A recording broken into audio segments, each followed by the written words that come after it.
Hello, everyone, and welcome back to another episode of Acupuncture is My Life.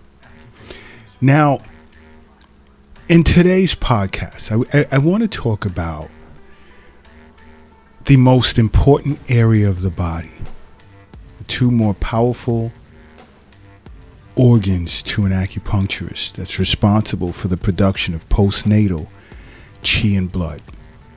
And I'm going to give you a second to answer this question. What two organs are those? The clock is ticking. Give it your best shot. And if you're a regular listener to Acupuncture is My Life podcast, you'd know the answer to that right away. And yes, you're correct. It's the spleen and stomach. And please don't look at the spleen from a biomedical perspective. To an acupuncturist, the functions of the spleen is a bit different from how it's seen in biomedicine.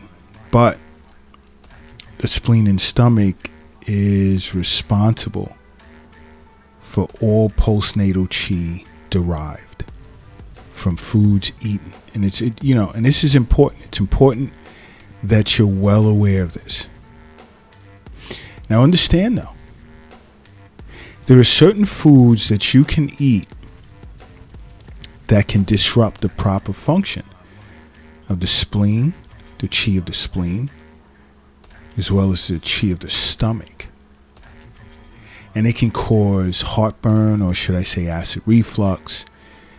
It can cause upset stomach, make you feel gassy.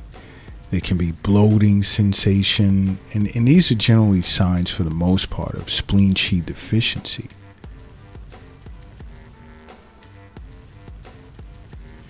Okay? And it affects the digestive process, which is definitely not a good thing. So it's always important to sit with an acupuncturist and undergo Eastern nutrition counseling, so that you know foods, the best foods for your constitution, as well as foods you should look to avoid. One, which should jump right out at anyone, is fried foods. And that does include French fries. I've actually gotten individuals who would say, yeah, well, potatoes are good for you. Fried anything is bad for you. Because fried foods generally are high in fat, and it can lead to bouts of diarrhea, stomach aches, acid reflux, or should I say heartburn.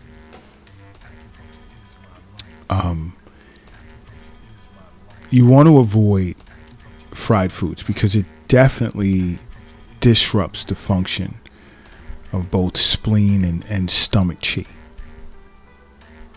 So you really want to look to avoid that.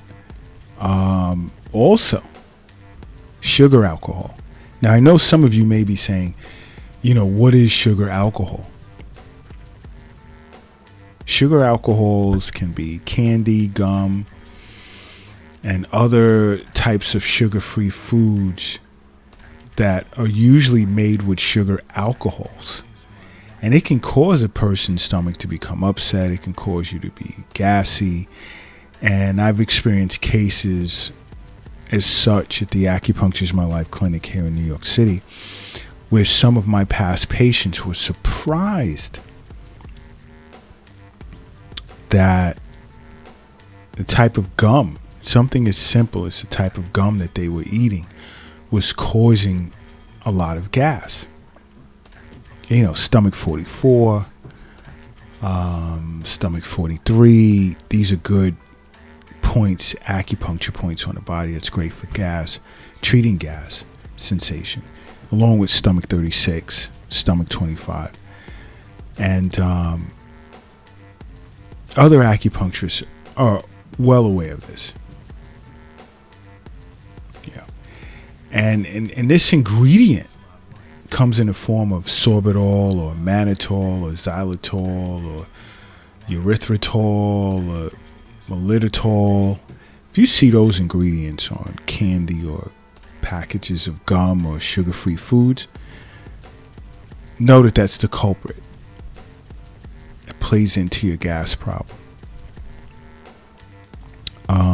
Another that many are aware of is high fructose corn syrup, which is a sweetener. It's used to make various types of pastries, candy. It can lead to diarrhea. It can lead to gas. It can lead to bloating. It can even lead to cramping. And it's important that you guys are aware of this. That's the purpose of this podcast, is to sort of give you a heads up, like when you're heading into an acupuncturist office and you're tired of feeling bloated and gassy or bouts with diarrhea or crampy and so forth. And you notice that your digestive system is like out of whack. More times than not, food is the major culprit. And I know some of you are sitting back saying, I need to go to an acupuncturist office. Yeah, you know what? As a matter of fact, you know what you need to do? If you're lifting something heavy right now, do me a favor and rest it down. It doesn't matter if you're in a gym lifting weights, or you're at work and you're lifting heavy things as a part of your job, or you're just moving things around in your house or what have you. Take a second and rest it down. And if you're driving some type of vehicle, let's say a car or a truck, pull over to the side of the road. If you're operating an airplane right now, either put it on autopilot. If you don't know how to use the autopilot, land the plane real quick. At your nearest airport, land the plane real quick. And if you're crossing the street, I want you to hurry up and safely get across the street. Why? Because right now, I need you to close your eyes. I need everyone to close their eyes. And I need you to say to yourself, acupuncture is my life. And now open them. Boom. You are now brand new. And brand new you are. Now, this next food group is going to shock many of you, and I know I'm going to get feedback asking me if I'm crazy. All right. But the next one is citrus fruit. Highly acidic fruits like grapefruits, lemons, limes, oranges. In some individuals, it can lead to heartburn. Why? Because the citrus that's in these fruits tend to relax the esophageal sphincter, which can lead to acid shooting up into, and this is stomach acid, shooting up into the esophagus, causing heartburn. So if you have issues with dealing with heartburn, stop taking antacids and stuff like that and get to an acupuncturist right away.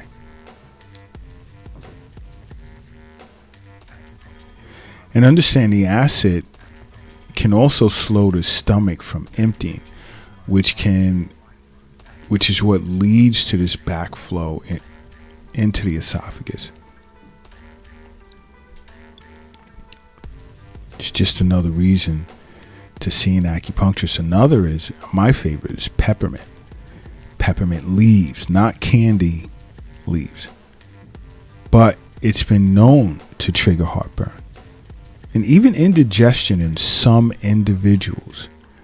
Again, because it relaxes the esophageal sphincter, which is located between, it's that little valve that's located between the stomach and the esophagus. And when it relaxes, that's that stomach acid going right into the esophagus. And that's that sensation of heartburn that you're feeling.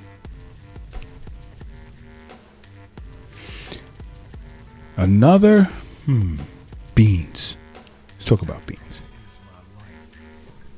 Why? Because they contain oligosaccharides, which are generally non-digestible.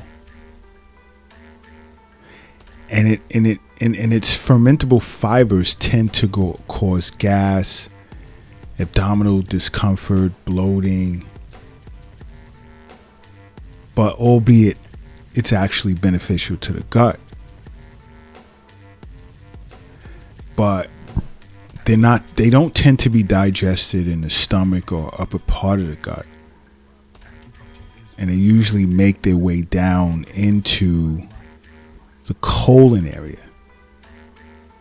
And it tends to get fermented by that good bacteria. But during this process,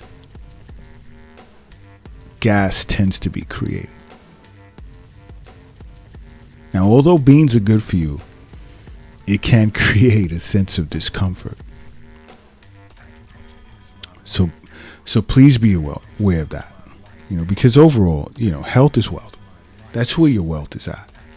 Okay? Your wealth is not in the bank. It's not in the safe in your office or closet, or it's not in a cryptocurrency account or investment account or some type of retirement account. It's not. The wealth is not in your pocket, your wallet, nor in your purse. And the wealth is not under your mattress. It's not in the shoebox in the closet, nor is the wealth under the doghouse in the backyard. The wealth is in you, and it's important that you're aware of this. Now, another food group is cruciferous vegetables, which are generally like, let's say, cabbage, broccoli, kale, collard greens. And they tend to possess the same sugars that beans do, which can lead to gas, as well as abdominal discomfort in the form of bloating. Because cruciferous vegetables are high in fiber, which makes it tougher for it to digest in your system. And I've had patients who would say, I love broccoli and kale, and it's good for you. But they'll ask, well, doc, what's with all the gas? It makes me feel uncomfortable. Now, it doesn't affect everyone the same, but there are certain healthy foods that you can eat that can make you feel uncomfortable, and it'll have you seeing your acupuncturist periodically because you want to continue eating them. Now, another is spicy foods, and there are many individuals that love spicy foods. Cayenne pepper and so forth. But that can cause heartburn, or should I say acid reflux, because of what it does to the esophageal sphincter. It relaxes it. Stomach acid goes back up into the esophagus. And there's your heartburn. Another is chocolate. Believe it or not. Okay, because that can also relax your esophageal sphincter, just like peppermint and citrus fruits, and cause heartburn. And some of these foods are good for you, like cruciferous vegetables and beans and chocolate. I'm not saying discontinue those. Definitely discontinue the alcohol, sugar alcohol, candies, and the fried foods and stuff. Yeah, definitely. But there are some you're not going to want to stop, and you want to continue to enjoy it. Just make sure you're seeing an acupuncturist.